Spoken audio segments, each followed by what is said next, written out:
वंशकल्पतरुभ्यश्च कृपा सिन्धुभ्येव च पतितानां पावनेभ्यो वैष्णवेभ्यो नमो नमः। जय श्री कृष्ण चैतन्य प्रभु नित्यानंद श्री अद्वैत गदाधर श्रीवासदि गौर भक्तवृंद। हरे कृष्ण कृष्ण कृष्ण हरे हरे हरे राम राम राम हरे हरे। जय निताय गौर प्रेमानंदे। বলছি যারা ভগবান শ্রীকৃষ্ণের একনিষ্ঠিত এবং শুদ্ধ ভক্ত তারা ভগবান শ্রীকৃষ্ণের কাছে কোনো বস্তু প্রাপ্ত হন না, এমনকি তাদের শাসক পর্যন্ত বাসনাই নেই। তাদের একমাত্র উদ্দেশ্য কি? মদ্গুণ শ্রতি মাত্রেণ ময়ী সর্বগোষায় মনোগতে অবিচ্ছন্ন যথা গঙ্গা অম্ব অম্বুধৌ। তাদের গান মদ্গুণ শ্রতি মাত্রেণ। ভগবান কপিলদেব বলছেন তার মা দেবাহুতিকে, আমার প্রিয় ভক্তের বিশেষ গুণ কি, তারা বাস্তব কি চায় আর তাদের উদ্দেশ্যটা কি থাকা উচিত। ময়ী সর্বভূতানাম অমৃতয় কল্পতে দৃষ্টযতাসীন সেন ভবতী ন মদার্পণা। আমার প্রতি জীবের যে ভক্তি সেটি হলো বাস্তব অমৃত স্বরূপ। আর এই অমৃত যারা সদা পান করে তারা অবশ্যই জীবনের জন্ম মৃত্যু চক্রে মৃত্যুবরণ আর হবেই না, আমার লোকে পাড়ি দেবেন, অর্থাৎ জন্ম মৃত্যু চক্র থেকে মুক্ত। দেবরাজ ইন্দ্রের যে স্বর্গলোকে অমৃত রয়েছেন, এই অমৃত পান করলেও স্বর্গলোকের দেবতাদেরও পর্যন্ত মৃত্যুবরণ আছে। কিন্তু ভগবান শ্রীকৃষ্ণের কথারূপে অমৃতকে যিনি বা যারা পান করছেন, বা যে সমস্ত ব্যক্তি নিত্য নতুন অধ্যয়ন করছেন, হরিকথা শ্রবণ করছেন, সেই সমস্ত ভক্তের বা সেই সমস্ত ব্যক্তিদের আর জন্ম মৃত্যুর চক্রে আর আবর্তিত হবে না। তদ মুখম্বুজম অচ্যুতম হরিকথামৃতম। পরীক্ষিত মহারাজ বলেছিলেন, হে প্রভু, যেদিন আমি কৃষ্ণ কথামৃত রূপী অমৃত পান করতে থাকলাম, সেই দিন থেকে আমি জন্ম মৃত্যু চক্র থেকে নিজেকে মুক্ত মনে করলাম। শুধু তাই না, হে গুরুদেব, আপনি কৃষ্ণ কথামৃত অধ্যয়ন করুন, কৃষ্ণ কথামৃত আমাকে পাঠ করে শ্রবণ করান, কারণ আমি কৃষ্ণ কথা শ্রবণ করতে চাই। তুহুক হোক, তক্ষক হোক বা যে কোনো বিষাক্ত প্রাণী হোক, আমাকে দংশন করুক, কিন্তু আমার তাতে কোনো দুঃখ নাই, কারণ আমি হরি কথাকে আশ্রয় করে আমি আমার জীবনকে পরিপালনা করছি। কারণ একদিন আমাকে এই দেহ ত্যাগ করতেই হবে, আর কখন ত্যাগ হয় কে জানে, কর্মফল কার কতদিন আছে। কিন্তু আমার যে কদিন রয়েছে আমি এই জগতে আমি হরিকথামৃত শ্রবণ করতে চাই। তৎমুখম্বুজম অচ্যুতম হরিকথামৃতম।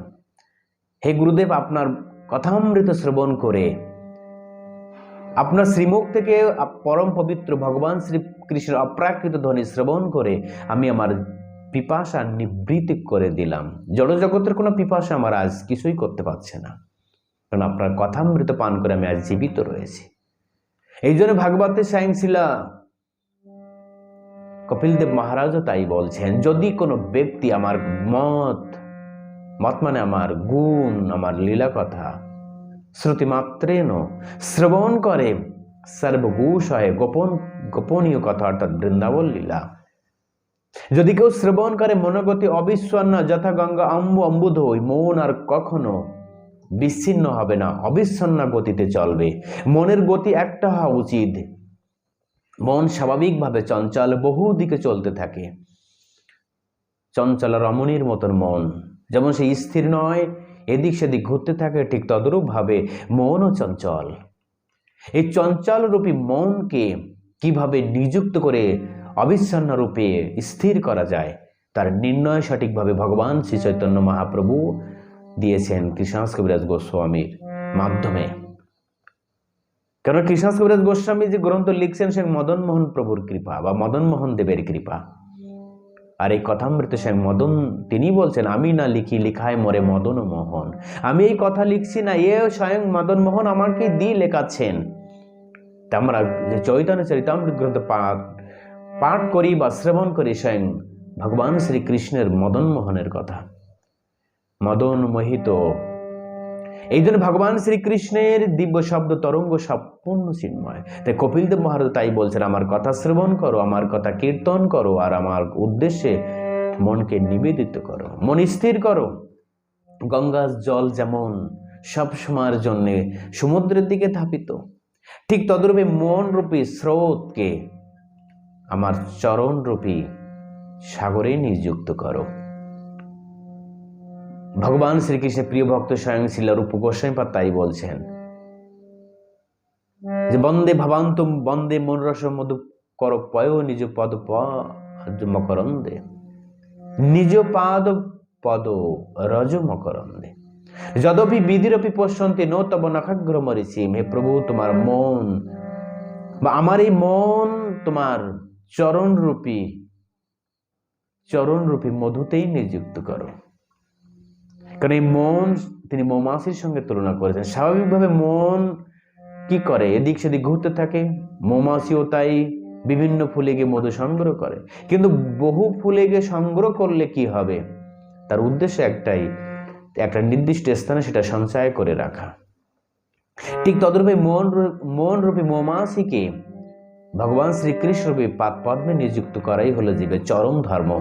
অধরাম মধুরাম গমনম মধুরাম বদনম মধুরাম, সবকিছু মধুরাম ভগবান শ্রীকৃষ্ণের। যে অঙ্গে আমরা ভগবান শ্রীকৃষ্ণের ধ্যান করব, মন সেই অঙ্গেই নিবিষ্ট থাকবে। এই জন্য ভগবান শ্রীকৃষ্ণের সবকিছু মধুর। তাই বলছেন চরণাম্বুজম, চরণরূপী চরণরূপী মৌমাছি আমার এই মন তোমার এই নিযুক্ত করো সেবায়। এই হলো দিব্য শব্দ তরঙ্গ। ভগবান শ্রীকৃষ্ণের প্রিয় ভক্ত স্বয়ং শ্রীল রূপ গোস্বামীপাদ বলছেন মনকে কিভাবে নিয়োজিত করতে ভগবান শ্রীকৃষ্ণের সেবায়, তার চরম কাহিনী তিনি ব্যক্ত করলেন।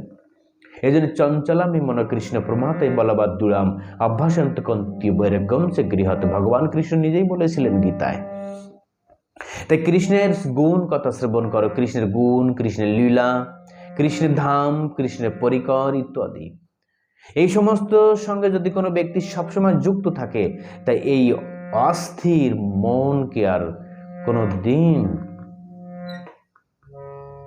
জড়জগতের পথে ধাপিত হবে না, স্থির প্রাপ্ত হবে। এই জন্য স্বয়ং কৃষ্ণাস কবিরাজ গোস্বামী পাদ উদাহরণ দিয়ে বলছেন যে লক্ষ্যনাম ভক্তি জগস্য সিদ্ধিস্য ওদাহিতম অহেতুক অব্যহিতা যা ভক্তি পুরুষোত্তমে। এই হলো প্রকৃত অব্যহিত ভক্তি, এই হলো সর্বশ্রেষ্ঠ গুহ্যতম ভক্তি। এবং ভক্তির চরম লক্ষ্য কি? পুরুষোত্তমকেই সমর্পণ করা। পুরুষোত্তম এই জড়জগৎ কি আর চিৎ জগৎ কি, সমস্ত জগতের যিনি উত্তম তিনি হলো পুরুষোত্তম, বা সমস্ত পুরুষদের মধ্যে যিনি উত্তম। এই জড়জগতে সবই তো আত্মারূপী পুরুষ, এরা তো বাস্তব দেহ এদের নয়। এটি স্ত্রী পুত্র আমরা যা দেখি জড়জগতে যত দেহ সে পঞ্চভৌতিক দেহের রচিত দেহ, কিন্তু আত্মা তো পরম পুরুষোত্তম ভগবানই, শ্রীকৃষ্ণেরই অংশ। আর এই আত্মাকে সমর্পণে জীবের পরম পুরুষোত্তমের চরণে করা উচিত। এই জন্য বলছেন লক্ষ্যনাম ভক্তি যোগস্য হি নির্গুণস্য উদাহিতম। প্রকৃত নির্গুণ ভক্তি তখনই জীব সম্পাদন করতে পারবেন যখন ভগবান শ্রীকৃষ্ণ অহেতুকী ভক্তি করবেন। অহেতুকী কোনো হেতু নেই। হেতু শব্দের অর্থ ধর্মার্থ কাম মোক্ষ, এরকম শাসক বাসনা যাদের নেই, কোনো বৈকুণ্ঠের মুক্তি চায় না বা অন্য কোনো জগতের মুক্তি চায় না, যারা যেখানে থাকেন সেখান থেকে ভক্তি করে ভগবানকে খুশি করতে চান, এটাই হলো অহেতুকী ভক্তি।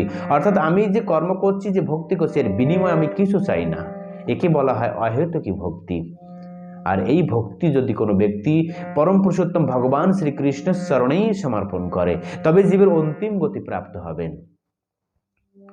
আর নাম রূপ গুণ লীলার মাধ্যমে সবসময় অবগাহন করা উচিত। সদা কীর্তনিয়া, সবসময়ের জন্য কীর্তন করো। ভগবান শ্রীকৃষ্ণের নাম হতে পারে, গুণ হতে পারে, লীলা হতে পারে, বা তার ভক্তের সঙ্গে ভগবানের যে লীলা কথা সেগুলিও হতে পারে। সবসময়ের জন্য মন যখন এরকম নিযুক্ত থাকবে কোনো না কোনো পরমার্থিক সেবায়, তখন মন আর স্থির থেকে স্থিরতম রূপ ধারণ করবেন, আর এদিক সেদিক আর চঞ্চল বুদ্ধি হবে না। এই জন্য অভ্যাস এবং বৈরাগ্য এই দুইটি জিনিস হাতে রেখে মনটাকে নিযুক্ত করা উচিত ভগবান শ্রীকৃষ্ণের সেবায়। আর ভগবান শ্রীকৃষ্ণের সেবায় যখন কোনো ব্যক্তি নিযুক্ত করবে এই সমস্ত মদ গুণ শ্রুতি মাত্রের মাধ্যমে, তখনই ভগবান শ্রীকৃষ্ণকে সে অতি উত্তম রূপে প্রাপ্ত হতে পারবেন। এই জন্য স্বয়ং শ্রীল কৃষ্ণাস কবিরাজ গোস্বামীপাদ বলছেন গঙ্গার মতন, অর্থাৎ গঙ্গার যেমন ধারা অনাদিকাল ধরে সমুদ্রের দিকে ধাপিত, ঠিক তদ্রূপভাবে মন রূপী স্রোত বা মন রূপী যে এই জড়জগতের যে বিষয়, থেকে হাঁটিয়ে ভগবান শ্রীকৃষ্ণের দিব্য শব্দ তরঙ্গে নিযুক্ত করো বা ভগবান শ্রীকৃষ্ণের সেবায়, তাহলে এই চঞ্চল মন স্থির হবে না, এর ভিতরে আর হবে না। আর কৃত্রিমভাবে ব্যায়াম, কৃত্রিমভাবে যোগ অনুশীলন, অন্য কিছু ভাবে আমরা যদি করতে চাই যাগযজ্ঞ ব্রতের মাধ্যমে, কখনো সম্ভব নয়। যতক্ষণ পরমব্রহ্ম ভগবান শ্রীকৃষ্ণ কথামৃত শ্রবণ না করছেন, কথামৃত স্মরণ না করছেন মন দিয়ে, ততক্ষণ পর্যন্ত জীবের এই চঞ্চল মন বশীভূত হবে না। এই জন্য ভগবান শ্রীকৃষ্ণ স্বয়ংই বললেন, অর্জুন একমাত্র আমার উদ্দেশ্যে কর্ম করো, তাহলে সব কিছু তুমি কন্ট্রোল করতে পারবে। জয় শিলা গুরু মহারাজ কি জয়। নিতে গৌর প্রেমানন্দে।